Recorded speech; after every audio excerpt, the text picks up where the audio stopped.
நேற்று எனக்கு bank work இருந்துச்சு. பட் போகிற வழியிலே பார்த்தீங்கன்னா நான் வழக்கமாக வாங்குகிற இந்த கிராஃப்ட் கடை இருந்துச்சு. சரி, போகிற வழியில் நமக்கு எது தேவைப்படுதோ இல்லையோ நான் எப்பயுமே அங்கே போய் ஒரு அட்டனன்ஸ் போட்டுருவேன். ஸோ அப்படி தான் நேற்று பார்த்தீங்கன்னா போனப்போ எனக்கு தேவை அப்படின்லாம் எதுவுமே கிடையாது. பட் அங்கே போனால் எதுவும் வாங்காமலாம் வரமாட்டேன். கலர் கலராக இருக்கிற அந்த தெர்மோ கலரோட இது ஒரு பேக்கெட் வாங்கியிருந்தேன். ஜஸ்ட் ஒரு 5 rupees தான். அதுக்கப்புறம் பார்த்தீங்கன்னா இந்த பீட்ஸில் இருக்கிற இந்த கலர் கலராக இருக்கிறதெல்லாம் வாங்கினேன். இதை வச்சு வந்துட்டு அப்கமிங் வீடியோஸில் நான் கண்டிப்பாக ஷேர் பண்ணுறேன். இது ஒரு கிராஃப்டில் யோசிச்சு வச்சுருக்கேன்.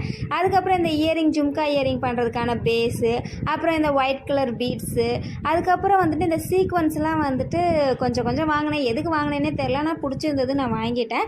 அதுக்கப்புறம் ஹாஃப் கட் பீட்ஸில் 2 சைஸ் வாங்கினேன். ஒரு கொஞ்சம் மீடியம் சைஸாகவும் இன்னும் குட்டி சைஸாகவும். அதுக்கப்புறம் இந்த ப்ளூ கலரில் ஷீசல் மாதிரி இருந்துச்சு, அது பார்க்க நல்லா இருந்துச்சு, வாங்கினேன். அதுக்கப்புறம் இந்த ரிங் டைப்பில் இருக்கிற இந்த இயரிங் பேஸு.